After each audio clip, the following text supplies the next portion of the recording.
Assalomu alaykum aziz kuzatuvchilar. Biz bugun sizlar bilan yozuvchi, shoir, dramaturg, olim va jamoat arbobi Abdurauf Fitrat haqida gaplashamiz. Kelinglar bundan oldin ko'rsatuvimizga taklif qilingan mehmonlar bilan sizni tanishtirsam. Yozuvchi Tursun va E'zoza, adabiyotshunos Normurod va Marvarid hamda tarixchi G'oyibov Otabeklar bizning ko'rsatuvimizning mehmonlari hisoblanadi. Kelinglar biz Abdurauf Fitratning xalq qalbidan joy topa olgan Miriq yulduzi she'riga yuzlanadigan bo'lsak, bizda ko'rsatuvimizga tashrif buyurilgan Tursun va E'zoza xonimdan fikr so'ramoqchi edik. Xo'sh, bu she'rda siz nima deya olasiz? Avvalambor assalomu alaykum. Men bu suhbatga taklif qilinganimdan juda ham mamnunman. Abdurauf Fitrat Miriq yulduzi she'rida xalqning qanchalik og'ir ahvolda yashayotganini yurak bilan tasvirlaydi. Shoir xalqning dardini osmondagi yulduz bilan bog'lab ko'rsatadi. Xo'sh, adabiyotshunos Normurod va Marvarid, siz qanday fikrdasiz? Assalomu alaykum. Agar Miriq yulduzi she'riga keladigan bo'lsak, Miriq yulduzi she'rda umid timsoli sifatida beriladi. U uzoqda bo'lsa ham yo'l ko'rsatuvchi nurdir. Shoir xalq ham bir kun kelib etkin bo'lishiga ishonadi. She'rda zulmat, qorong'ulik obrazlari ko'p uchraydi. Bu jaholat va mustamlaka hayotini bildiradi.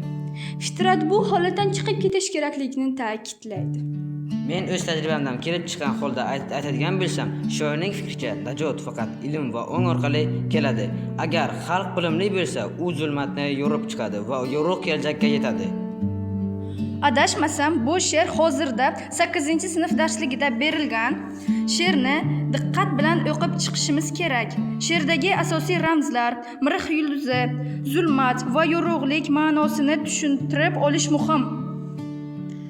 Albatta, fikrlar uchun rahmat. Albatta bu fikrlarga qo'shilamiz. Kelinglar, bu haqiqatan ham 8-sinf darsligida berilgan Miriq yulduzi. O'shandan bir parcha eshittiradigan bo'lsak, ruxsatingiz bilan. Mayli. Albatta. Go'zal yulduz, yerimizning eng qadrli tuqqani. Nega bizdan qochib muncha uzoqlarga tushibsan? Tug'aningga nechun sira gapirmasdan turibsan? So'yla yulduz, holing nadir? Nechuk topding dunyoni? Bizning yerda bo'lib turgan tubanliklar, xo'rliklar. So'yla yulduz, sening dag'i quchog'ingda bo'lurmi? Bormi senda bizim kabi insonlar, ikki yuzli ishbuzarlar, shaytonlar, o'rtoq qonin qonmay ichgan zuluklar, qardosh etin to'ymay yegan qoplonlar? Bormi senda oqsuz yo'qsulning qonin gurunglashib cho'g'ir kabi ichganlar? Bormi senda butun dunyo tuzigin o'z qopchig'in to'ldirg'ali buzg'anlar? Bormi senda bir o'lkani yondirib o'z qozonin qaynatg'uvchi xoqonlar?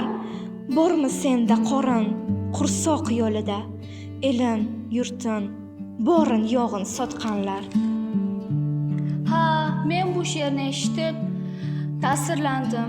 Oldin bo'lib o'tgan qiyinchiliklar yodimga tushdi.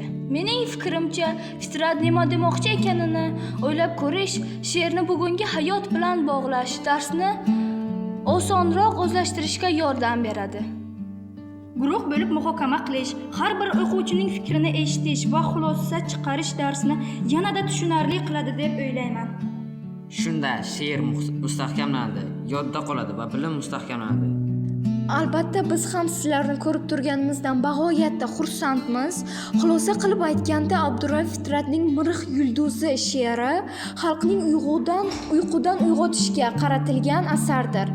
Shoir Miriq yulduzi orqali erkinlik, yorug' kelajak va umid g'oyalarini ifodalaydi. U xalqni jaholatda, zulmatda qolmasligini istaydi. Ilm va ong orqali oldinga intilishga chaqiradi. E'tiboringiz uchun rahmat.